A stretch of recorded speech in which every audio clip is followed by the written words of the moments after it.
So I'm still digesting this plant. It's a very hard plant to get used to because it's so strange. I mean, this thing here, that wooden thing right there in the middle, that's a cut stem, right? So you've cut that stem, it's died, it's turned into something that looks like wood. And I don't know where the new stem's supposed to be growing, but they've got all these extensions growing on off the plant, and I don't know what that is. But it looks like it might be the stuff, like an extension of a vein or something. So it sort of just comes out of nowhere, and this one's dangling over, and they're probably going to end up looking like this, which is a dead stem. And somehow it grows another one of these stalks. I just find them really weird. I mean, they don't even look normal.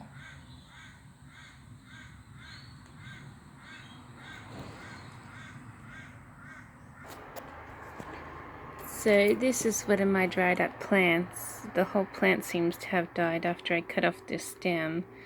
I think the leaves were supposed to stay green. As you can see, the whole thing's just a dried up mess. So I think authentically there's no coming back for this plant.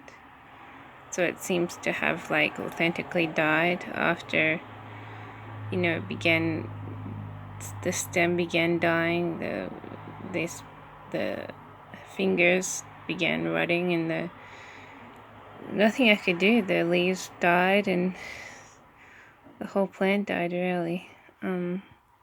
So I've planted forget-me-nots, and this is a type of grass that's doing very well on the other side.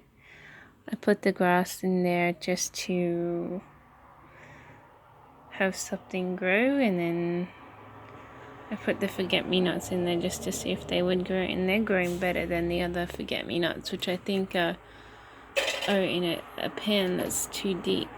The ones on this side actually died, but these small ones, they seem to be doing, they're very small, so they're not doing great, but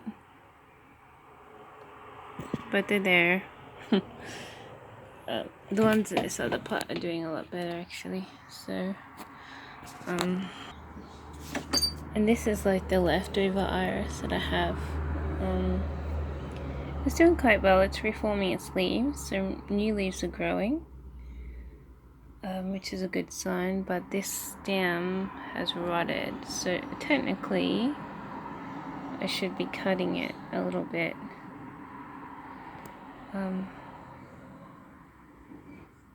Maybe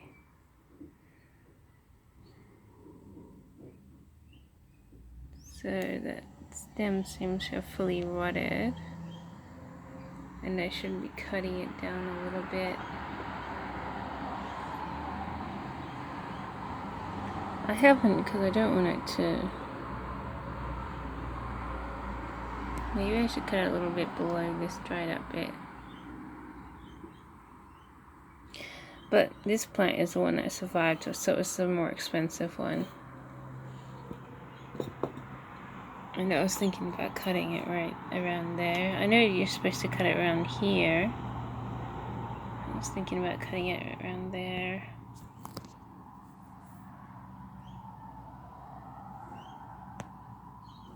And that's the one that survived. So I still find it a really strange plant, but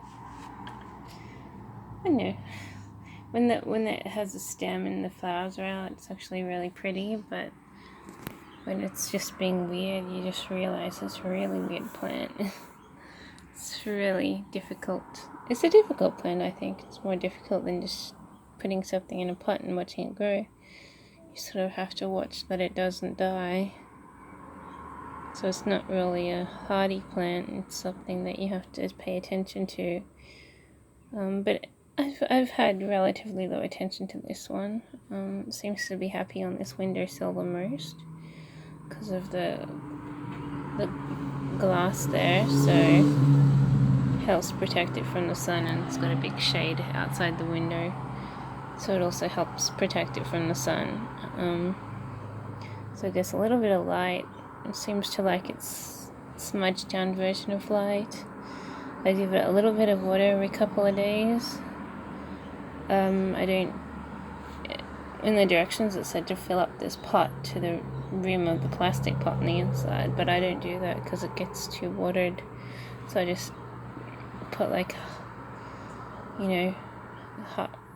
a little bit, like this much, in a tiny little jar of water. I just trickle it in, especially like I trickle it down the middle a little bit on the side, and so I give it small bits of water really.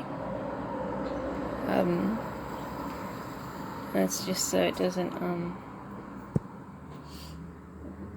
get waterlogged. So hopefully this one will survive, and